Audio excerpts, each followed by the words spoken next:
Hello there, Nick Vail here, as always, helping you live your best financial life. In order for me to help my clients make the best financial decisions possible, I often need to kind of point them to another expert. And so today we are going to interview an expert realtor to give us some tips on what's going on in real estate in 2021. So our expert today is Andrea Eldon. She's the team leader of Property Sisters of Indiana, with 23 years of experience. And I can tell you that she's also a friend of mine. She helped me helped me buy my wife and I's first home together. And we couldn't have been any more pleased with how smooth it went. And we had kind of a tricky buying scenario, I guess, if you will. And she made it so smooth and easy, and we couldn't be happier. So I thought it'd be great to get Andrea here today. So hello, Andrea. Yep, thanks, Nick. No Glad to problem. be here. Great. So thanks for being here. I think right now is a really interesting market. So I'm sure you'll touch on that. I know what we wanted to cover in this video is sort of 5 tips for buyers in a seller's market. So I'll let you kind of get into what the market is looking like right now, and then we'll get into the 5 tips. It is crazy. It is a seller's market. And if you're a buyer, you need to be prepared for sure. Okay. So your 5 tips. So we'll get right into it. The first tip, approval from underwriting. Yes, I would say that pre-approval letter is just not good enough anymore. It's not. You need to have underwriting. You're competing. You need everything you can get. And if you are already approved and the person that you're competing with isn't, that's going to look really good to the seller. Okay. So it kind of helps you stand out compared to if there's a multiple offer situation. Yes, absolutely. Or just for that seller to know that you're a solid buyer, even if they don't have any other offers, they know that they're going to have probably more than one person going to show up. Even if they're just looking at your offer right then, I would give them the best opportunity right then to pick your offer. Yeah. Okay. That's great advice. The second tip, possession after closing. Yes.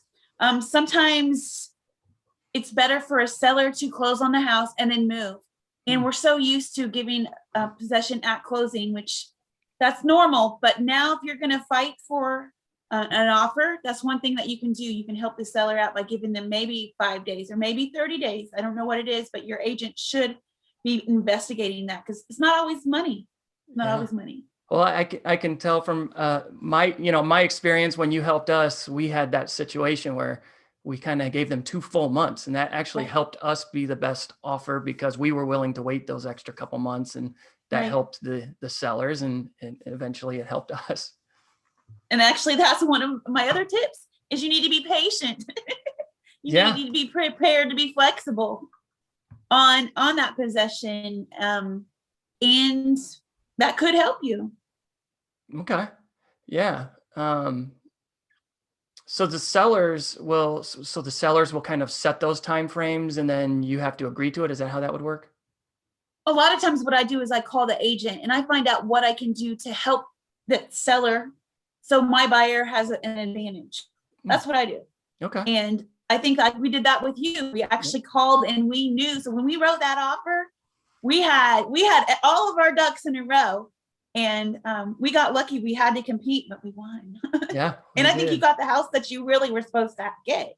Yeah. Because you wrote several offers. Yeah. I think if I remember right, there were 5 or 6 offers within like 2 hours of it going on the market. Yeah. And we put our best foot forward, and you helped us with that language of, we will allow you to keep living there for a few extra months. And that really was a selling point. And I mean, we couldn't be happier. We looked at, 5, 6, 7 houses, put offers in on one. And this was by far our favorite. And so thank you. You're welcome. So one of your tips was to potentially offer over list price.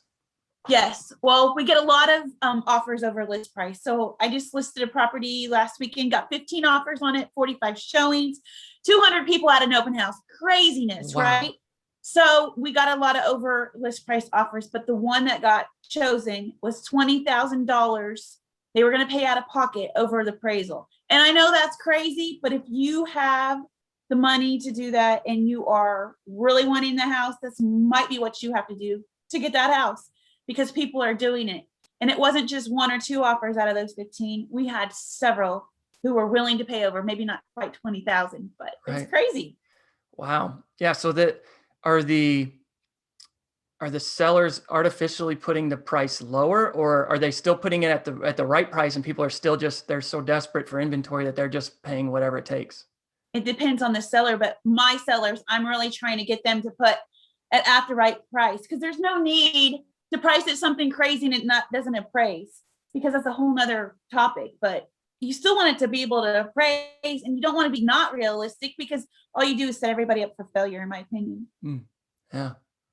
Okay. And I think your last tip here, this has been great. I appreciate your insight. I've heard so many stories from people about when they were selling their house, how crazy it was. And so I think to me, it seems like now more than ever, you need to find someone with the experience that knows exactly how to handle all these moving parts and all these situations, because an inexperienced expert on your side you're going to lose the house that you want, right? So Yes, the I last agree. one, it looks like you had here, last tip is submit your best offer from the get-go. Yep. You don't want to play around in this market, because you might not get a second chance. There might not be any offers right then and now, but guess what? From now, an hour from now, they could have 10 offers, and I'm not exaggerating. It's so crazy. You might not get a second shot. You need to put your best thing in there, and not play around. That's my Yeah. best advice. So right now, it sounds like gone are the days of offering 10 or 15% below ask and Correct. trying to negotiate. Those aren't here right now. Not unless it was way overpriced and it's set on the market. You might find something like that, but yeah, you're not going to, that's not typical right now. Gotcha. Well, these are all great tips. I know I've learned a lot, and I experienced this along with your help. So, I can speak to how great it was to work with someone that knows all these moving parts and has the experience to get it done. So I really appreciate your time, and I will put your information on the video as well. So if anybody is interested in selling, I know you are located in the Fishers area. Do you want to touch on sort of where your location reaches? I'm in central Indiana, basically. I do the middle. Mm-hmm. Do Indianapolis and a few counties around Madison, Henry, Hamilton, Marion. Okay. Well, I can speak from experience that you can't go wrong working with Andrea, and she's a joy to work with. So if you're out there and you're looking to buy or sell, contact Andrea Eldon. No, thanks, Nick. No problem. Thank you.